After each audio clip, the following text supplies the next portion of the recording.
लूका रचित सुसमाचार अध्याय 11। वह किसी जगह प्रार्थना कर रहा था। जब वह प्रार्थना कर चुका तो उसके चेलों में से एक ने उससे कहा, हे प्रभु, जैसे यूहन्ना ने अपने चेलों को प्रार्थना करना सिखाया, वैसे ही हमें भी तू सिखा दे। उसने उनसे कहा, जब तुम प्रार्थना करो तो कहो, हे पिता, तेरा नाम पवित्र माना जाए, तेरा राज्य आए, हमारी दिन भर की रोटी हर दिन हमें दिया कर, और हमारे पापों को क्षमा कर, क्योंकि हम भी अपने हर एक अपराधी को क्षमा करते हैं, और हमें परीक्षा में न ला। तब उसने उनसे कहा, तुम में से कौन है कि उसका एक मित्र हो और वह आधी रात को उसके पास जाकर उससे कहे, हे मित्र, मुझे 3 रोटियां दे, क्योंकि एक यात्री मित्र मेरे पास आया है और उसके आगे रखने के लिए मेरे पास कुछ नहीं है, और वह भीतर से उत्तर दे, मुझे दुख न दे, अब तो द्वार बंद है और मेरे बालक मेरे पास बिछौने पर है, इसलिए मैं उठकर तुझे दे नहीं सकता। मैं तुमसे कहता हूँ, यदि उसका मित्र होने पर भी उसे उठकर न दे, तो भी उसके लज्जा छोड़कर मांगने के कारण उसे जितनी आवश्यकता हो उतनी उठकर देगा। और मैं तुमसे कहता हूँ कि मांगो तो तुम्हें दिया जाएगा, ढूंढो तो तुम पाओगे, खटखटाओ तो तुम्हारे लिए खोला जाएगा। क्योंकि जो कोई मांगता है उसे मिलता है, और जो ढूंढता है वह पाता है, और जो खटखटाता है उसके लिए खोला जाएगा। तुम में से ऐसा कौन पिता हो कि जब उसका पुत्र रोटी मांगे तो उसे पत्थर दे, या मछली मांगे तो मछली के बदले उसे सांप दे, या अंडा मांगे तो उसे बिच्छू दे? अतः जब तुम बुरे होकर अपने बच्चों को अच्छी वस्तुएं देना जानते हो, तो स्वर्गीय पिता अपने मांगने वाले को पवित्र आत्मा क्यों न देगा। फिर उसने एक गूंगी आत्मा को निकाला। जब दुष्ट आत्मा निकल गई तो गूंगा बोलने लगा, और लोगों को अचंभा हुआ। परंतु उनमें से कुछ ने कहा, यह तो बालजबूल नामक दुष्ट आत्माओं के प्रधान की सहायता से दुष्ट आत्माओं को निकालता है। और औरों ने उसकी परीक्षा करने के लिए उससे आकाश का एक चिन्ह मांगा। परंतु उसने उनके मन की बातें जानकर उनसे कहा, जिस जिस राज्य में फूट होती है वह राज्य उजड़ जाता है, और जिस घर में फूट होती है वह नष्ट हो जाता है। यदि शैतान अपना ही विरोधी हो जाए तो उसका राज्य कैसे बना रहेगा। क्योंकि तुम मेरे विषय में तो कहते हो कि यह शैतान की सहायता से दुष्ट आत्मा को निकालता है। भला यदि मैं शैतान की सहायता से दुष्ट आत्माओं को निकालता हूँ, तो तुम्हारी संतान किसकी सहायता से निकलते हैं, इसलिए वे ही तुम्हारा न्याय चुकाएंगे। परंतु यदि मैं परमेश्वर की सामर्थ्य से दुष्ट आत्माओं को निकालता हूँ, तो परमेश्वर का राज्य तुम्हारे पास आ पहुँचा है। जब बलवंत मनुष्य हथियार बांधे हुए अपने घर की रखवाली करता है, तो उसकी संपत्ति बची रहती है। पर जब उससे बढ़कर कोई और बलवंत चढ़ाई करके उसे जीत लेता है, तो उसके वे हथियार जिन पर उसका भरोसा था छीन लेता है, और उसकी संपत्ति लूट कर बांट देता है। जो मेरे साथ नहीं वह मेरे विरोध में है, और जो मेरे साथ नहीं बटोरता वह बिखेरता है। जब अशुद्ध आत्मा मनुष्य में से निकल जाती है तो सूखी जगहों में विश्राम ढूंढती फिरती है, और जब नहीं पाती तो कहती है, मैं अपने उसी घर में जहाँ से निकली थी लौट जाऊंगी। और आकर उससे जड़ा बुहारा और सजा सजाया पाती है। तब वह जाकर अपने से बुरी 7 और आत्माओं को अपने साथ ले आती है और वे उसमें बैठकर वास करती है और उस मनुष्य की पिछली दशा पहले से भी बुरी हो जाती है। जब वह ये बातें कह ही रहा था तो भीड़ में से किसी स्त्री ने ऊंचे शब्द से कहा, धन्य है वह गर्भ जिसमें तू रहा और वे स्तन जो तूने चूसे। उसने कहा, हाँ, परंतु धन्य वे हैं जो परमेश्वर का वचन सुनते और मानते हैं। जब बड़ी भीड़ इकट्ठी होती जाती थी तो वह कहने लगा, इस युग के लोग बुरे हैं, वे चिन्ह ढूंढते हैं, पर योना के चिन्ह को छोड़ कोई और चिन्ह उन्हें न दिया जाएगा। जैसा योना निनवे के लोगों के लिए चिन्ह ठहरा, वैसा ही मनुष्य का पुत्र भी इस युग के लोगों के लिए ठहरेगा। दक्षिण की रानी न्याय के दिन इस समय के मनुष्य के साथ उठकर उन्हें दोषी ठहराएगी, क्योंकि वह सुलेमान का ज्ञान सुनने को पृथ्वी की छोर से आई, और देखो यहाँ वह है जो सुलेमान से भी बड़ा है। निनवे के लोग न्याय के दिन इस समय के लोगों के साथ खड़े होकर उन्हें दोषी ठहराएंगे, क्योंकि उन्होंने योना का प्रचार सुनकर मन फिराया, और देखो यहाँ वह है जो योना से भी बड़ा है।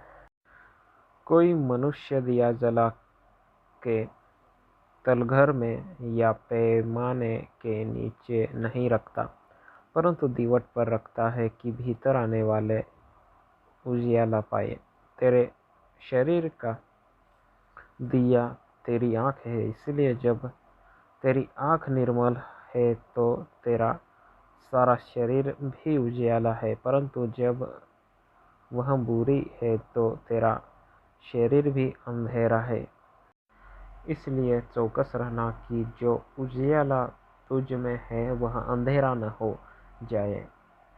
इसलिए यदि तेरा सारा शरीर उजियाला हो और उसका कोई भाग अंधेरा न रहे तो सब का सब ऐसा उजियाला होगा जैसा उस समय से होता है जब दिया अपनी चमक से तुझे उजाला देता है। जब वह बातें कर रहा था तो किसी फरीसी ने उससे विनती की कि मेरे यहाँ भोजन कर। वह भीतर जाकर भोजन करने बैठा।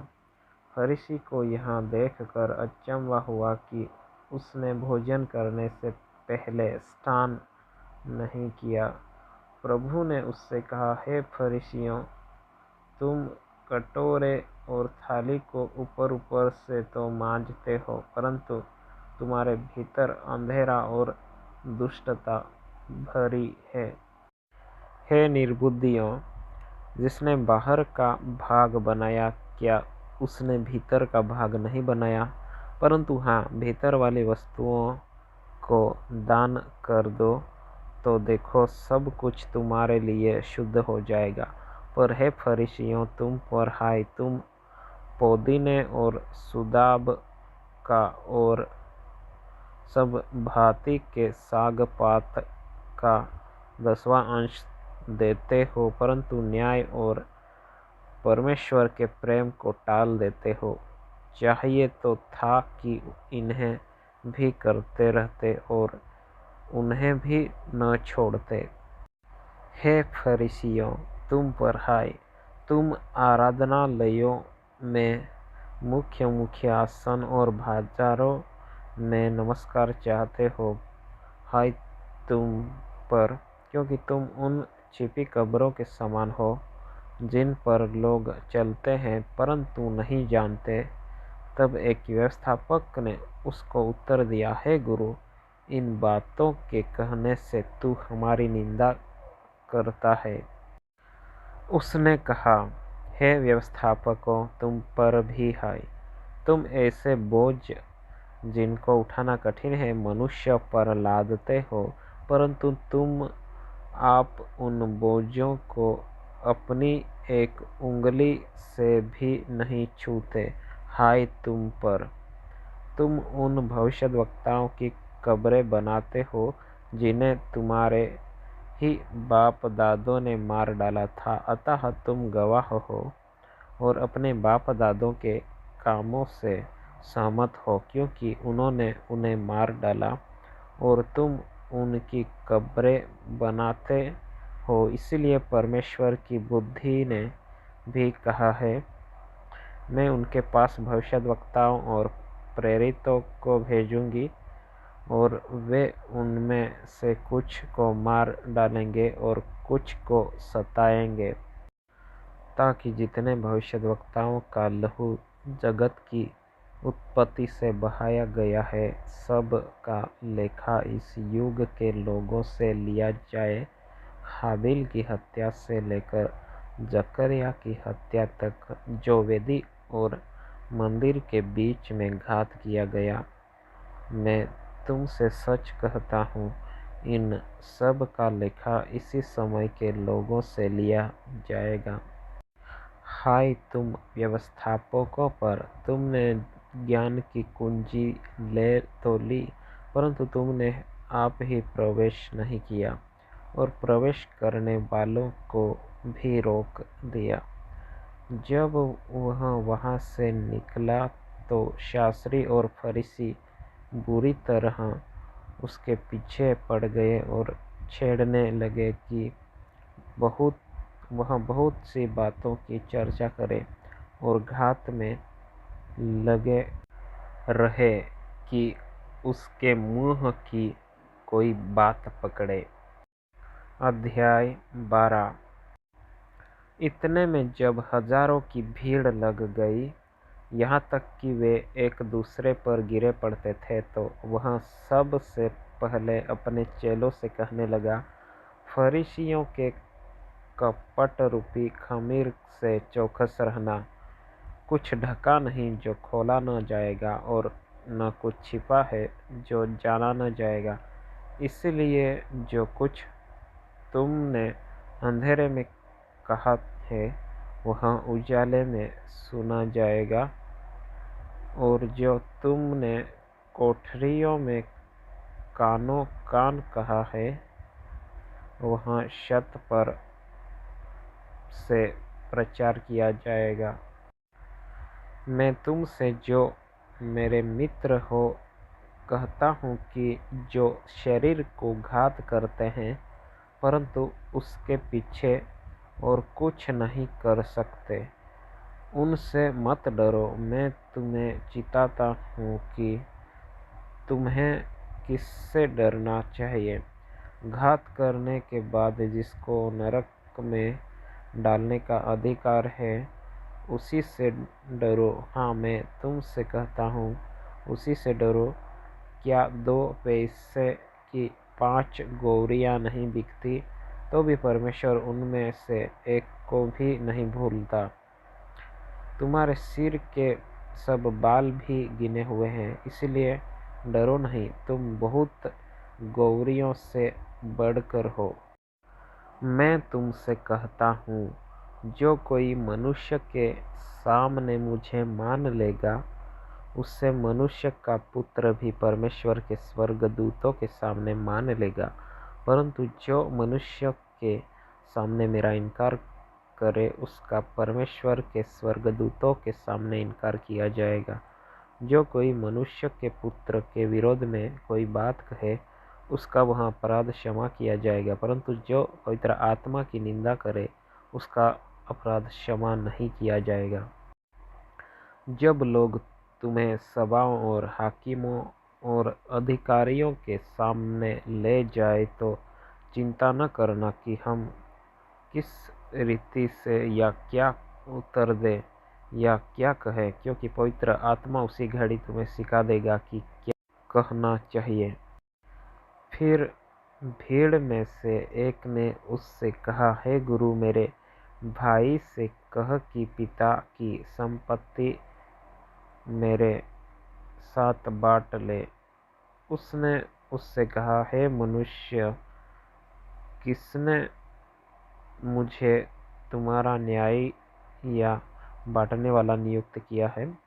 और उसने उनसे कहा, चौकस रहो और हर प्रकार के लोभ से अपने आप को बचाए रखो, क्योंकि किसी का जीवन उसकी संपत्ति की बहुतायत से नहीं होता। उसने उनसे एक दृष्टांत कहा, किसी धनवान की भूमि में बड़ी उपज हुई। उसने उनसे एक दृष्टांत कहा, किसी धनवान की भूमि में बड़ी उपज हुई। तब वह अपने मन में विचार करने लगा, मैं क्या करूं, क्योंकि मेरे यहाँ जगह नहीं जहाँ अपनी उपज इत्यादि रखूं। और उसने कहा, मैं यह करूँगा, मैं अपनी बखारियाँ तोड़कर उनसे बड़ी बनाऊँगा और वहाँ अपना सब अन्न और संपत्ति रखूँगा। और अपने प्राण से कहूँगा कि प्राण, तेरे पास बहुत वर्षों के लिए बहुत संपत्ति रखी है, चैन कर खा पी सुख से रह। परंतु परमेश्वर ने उससे कहा, हे मूर्ख, इसी रात तेरा प्राण तुझ से ले लिया जाएगा, तब जो कुछ तूने इकट्ठा किया है वह किसका होगा? ऐसा ही वह मनुष्य भी है जो अपने लिए धन बटोरता है, परंतु परमेश्वर की दृष्टि में धनी नहीं। फिर उसने अपने चेलों से कहा, इसलिए मैं तुमसे कहता हूँ, अपने प्राण की चिंता न करो कि हम क्या खाएंगे, न अपने शरीर की कि क्या पहनेंगे, क्योंकि भोजन से प्राण और वस्त्र से शरीर बढ़कर है। कौवों पर ध्यान दो, वे न बोते हैं, न काटते, न उनके भंडार और न खपता होता है, तो भी परमेश्वर उन्हें पालता है। तुम्हारा मूल्य पक्षियों से कहीं अधिक है। तुम में से ऐसा कौन है जो चिंता करने से अपनी आयु में एक घड़ी भी बढ़ा सकता है? इसलिए यदि तुम सबसे छोटा काम भी नहीं कर सकते तो और बातों के लिए क्यों चिंता करते हो? सोसनों के पेड़ों पर ध्यान करो कि वे कैसे बढ़ते हैं, वे न परिश्रम करते हैं न काटते हैं, तो भी मैं तुमसे कहता हूँ कि सुलेमान भी अपने सारे वैभव में उनमें से किसी एक के समान वस्त्र पहने हुए न था। इसलिए यदि परमेश्वर मैदान की घास को, जो आज है और कल भाड़ में झोंकी जाएगी, ऐसा पहनाता है, तो हे अल्पविश्वासियों, वह तुम्हें क्यों न पहनाएगा?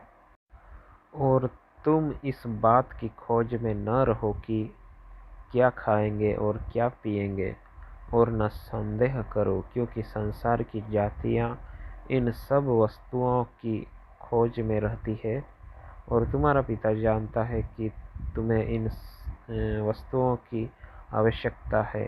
परंतु उसके राज्य की खोज में रहो, तो ये वस्तुएं भी तुम्हें मिल जाएगी। हे छोटे झुंड, मत डर, क्योंकि तुम्हारे पिता को यह भाया है कि तुम्हें राज्य दे। अपनी संपत्ति बेचकर दान कर दो, अपने लिए ऐसे बटुए बनाओ जो पुराने नहीं होते, अर्थात स्वर्ग पर ऐसा धन इकट्ठा करो जो घटता नहीं और जिसके निकट चोर नहीं जाता और कीड़ा नहीं बिगाड़ता, क्योंकि जहाँ तुम्हारा धन है वहाँ तुम्हारा मन भी लगा रहेगा। तुम्हारी कमरें बंदी रहे और तुम्हारे दिए जलते रहे, और तुम उन मनुष्य के समान बनो जो अपने स्वामी की बाट देख रहे हो कि वह विवाह से कब लौटेगा, कि जब वह आकर द्वार खटखटाए तो तुरंत उसके लिए खोल दे। धन्य है वे दास जिन्हें स्वामी आकर जागते पाए। मैं तुमसे सच कहता हूँ कि वह कमर बांध कर उन्हें भोजन करने को बैठाएगा और पास आकर उनकी सेवा करेगा। यदि वह रात के दूसरे पहर या तीसरे पहर में आकर उन्हें जागते पाए तो वे दास धन्य है। परंतु तुम यह जान रखो कि यदि घर का स्वामी जानता कि चोर किस घड़ी आएगा तो जागता रहता और अपने घर में सेंध लगने न देता। तुम भी तैयार रहो, क्योंकि जिस घड़ी तुम सोचते भी नहीं उसी घड़ी मनुष्य का पुत्र आ जाएगा। तब पतरस ने कहा, हे प्रभु, क्या यह दृष्टांत तू हम ही से या सबसे कहता है? प्रभु ने कहा, वह विश्वास योग्य और बुद्धिमान भंडारी कौन है जिसका स्वामी उससे नौकर चाकरों पर सरदार ठहराए कि उन्हें समय पर भोजन सामग्री दे। धन्य है वह दास जिसे उसका स्वामी आकर ऐसा ही करते पाए। मैं तुमसे सच कहता हूँ, वह उसे अपनी सब संपत्ति पर अधिकारी ठहराएगा। परंतु यदि वह दास सोचने लगे कि मेरा स्वामी आने में देर कर रहा है और दासों और दासियों को मारने पीटने लगे और खाने पीने और पियक्कड़ होने लगे, तो उस दास का स्वामी ऐसे दिन जब वह उसकी बाट जोहता न रहे और ऐसी घड़ी जिसे वह जानता न हो आएगा और उसे भारी दंड देकर उसका भाग अविश्वासियों के साथ ठहराएगा। वह दास जो अपने स्वामी की इच्छा जानता था और तैयार न रहा और न उसकी इच्छा के अनुसार चला, बहुत मार खाएगा। परंतु जो नहीं जानकर मार खाने के योग्य काम करे वह थोड़ी मार खाएगा। इसीलिए जिसे बहुत दिया गया है उससे बहुत मांगा जाएगा और जिसे बहुत सौंपा गया है उससे बहुत लिया जाएगा।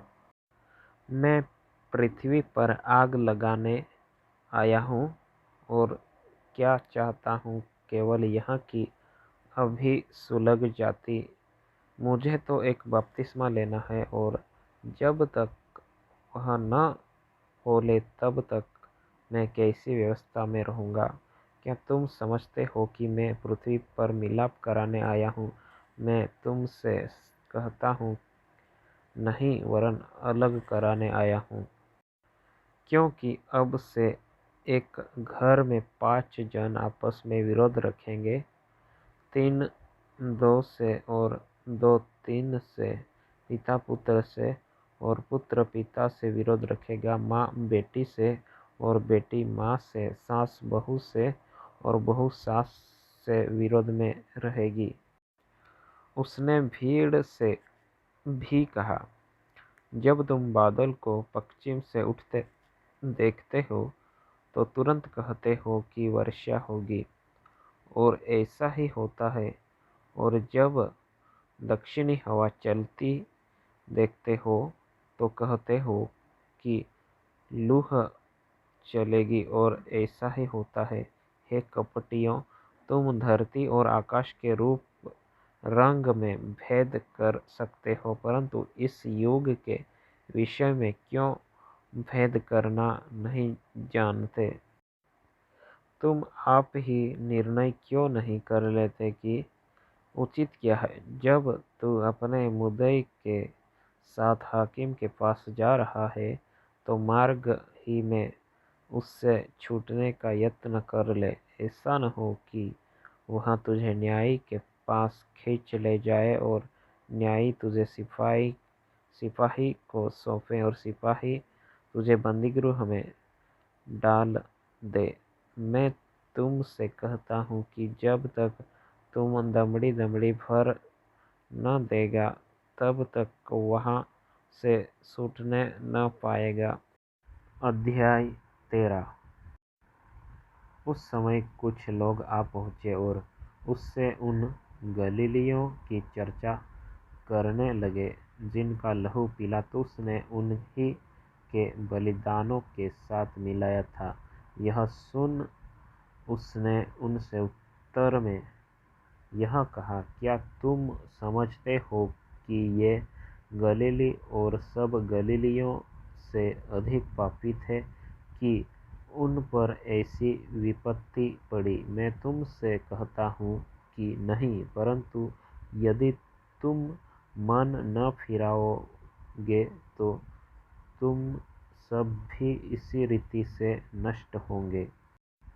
या क्या तुम समझते हो कि वे 18 जन जिन पर शीलोह का गुम्मट गिरा और वे दब कर मर गए, यरूशलेम के और सब रहने वालों से अधिक अपराधी थे? मैं तुमसे कहता हूँ कि नहीं, परंतु यदि तुम मन न फिराओगे तो तुम सब भी इस रीति से नष्ट होगे। फिर उसने यह दृष्टांत भी कहा, किसी की अंगूर की बारी में एक अंजीर का पेड़ लगा हुआ था। वह उसमें फल ढूंढने आया परंतु न पाया। तब उसने बारी के रखवाले से कहा, देख, 3 वर्ष से मैं इस अंजीर के पेड़ में फल ढूंढने आता हूँ परंतु नहीं पाता। इसे काट डाल कि यह भूमि को भी क्यों रोके रहे? उसने उसको उत्तर दिया, हे स्वामी, इसे इस वर्ष और रहने दे कि मैं इसके चारों ओर खोद कर खाद डालूं। यदि आगे को फले तो भला, नहीं तो उसे काट डालना। सबत के दिन वह एक आराधनालय में उपदेश कर रहा था। वहाँ एक स्त्री थी जिसे 18 वर्ष से एक दुर्बल करने वाली दुष्ट आत्मा लगी थी और वह कुबड़ी हो गई थी और किसी रीति से सीधी नहीं हो सकती थी। यीशु ने उसे देख कर बुलाया और कहा, हे नारी, तू अपनी दुर्बलता से छूट गई। तब उसने उस पर हाथ रखे और वह तुरंत सीधी हो गई और परमेश्वर की बड़ाई करने लगी। इसलिए कि यीशु ने सबत के दिन उसे अच्छा किया था। आराधनालय का सरदार रिसियाकर लोगों से कहने लगा, अच्छा दिन है जिनमें काम करना चाहिए, अतः उन्हीं दिनों में आकर चंगे हो, परंतु सबत के दिन में नहीं। यह सुनकर प्रभु ने उत्तर दिया, हे कपटियों, क्या सबत के दिन तुम में से हर एक अपने बैल या गधे को थान से खोलकर पानी पिलाने नहीं ले जाता?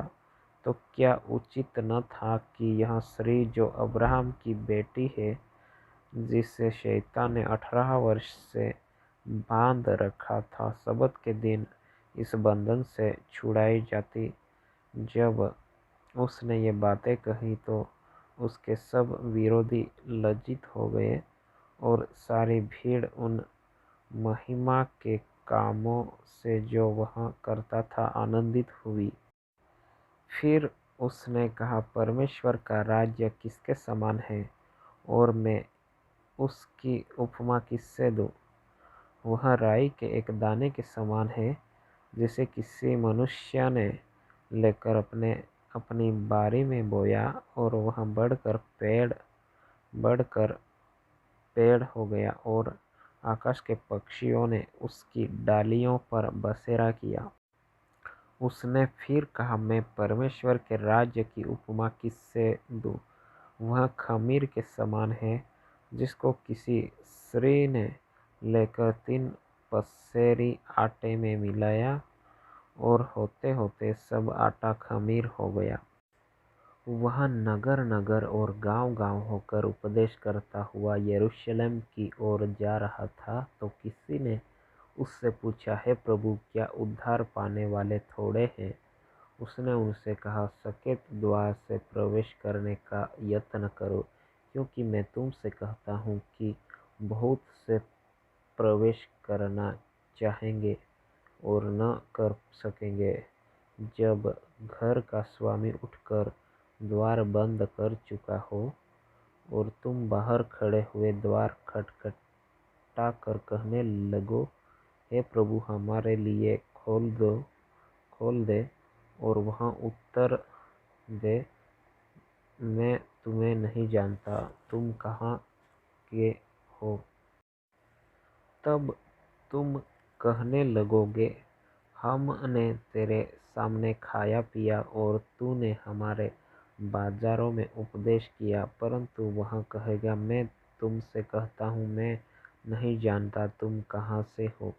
हे कुकर्म करने वालों, तुम सब मुझसे दूर हो। वहाँ रोना और दाँत पिसना होगा, जब तुम अब्राहम और इसहाक और याकूब और सब भविष्यवक्ताओं को परमेश्वर के राज्य में बैठे और अपने आप को बाहर निकाले हुए देखोगे, और पूर्व और पश्चिम, उत्तर और दक्षिण से लोग आकर परमेश्वर के राज्य के भोज में भागी होंगे। और देखो, कुछ पिछले हैं वे पहले होंगे, और कुछ जो पहले हैं वे पिछले होंगे। उसी घड़ी कुछ फरीसियों ने आकर उससे कहा, यहाँ से निकल कर चला जा, क्योंकि हेरोदेस तुझे मार डालना चाहता है। उसने उनसे कहा, जाकर उस लोमड़ी से कह दो कि देख, मैं आज और कल दुष्ट आत्माओं को निकालता और बीमारों को चंगा करता हूँ, और तीसरे दिन अपना कार्य पूरा करूँगा। तो भी मुझे आज और कल और परसों चलना अवश्य है, क्योंकि हो नहीं सकता कि कोई भविष्यद्वक्ता यरूशलेम के बाहर मारा जाए। हे यरूशलेम, तू जो भविष्यवक्ताओं को मार डालता है और जो तेरे पास भेजे गए उन पर पथराव करता है, कितनी ही बार मैंने यह चाहा कि जैसे मुर्गी अपने बच्चों को अपने पंखों के नीचे इकट्ठा करती है, वैसे ही मैं भी तेरे बालकों को इकट्ठा करूं, पर तुमने यह न चाहा। देखो, तुम्हारा घर तुम्हारे लिए उजाड़ छोड़ा जाता है, और मैं तुमसे कहता हूँ, जब तक तुम न कहोगे, धन्य है वह जो प्रभु के नाम से आता है, तब तक तुम मुझे फिर कभी न देखोगे। आमीन।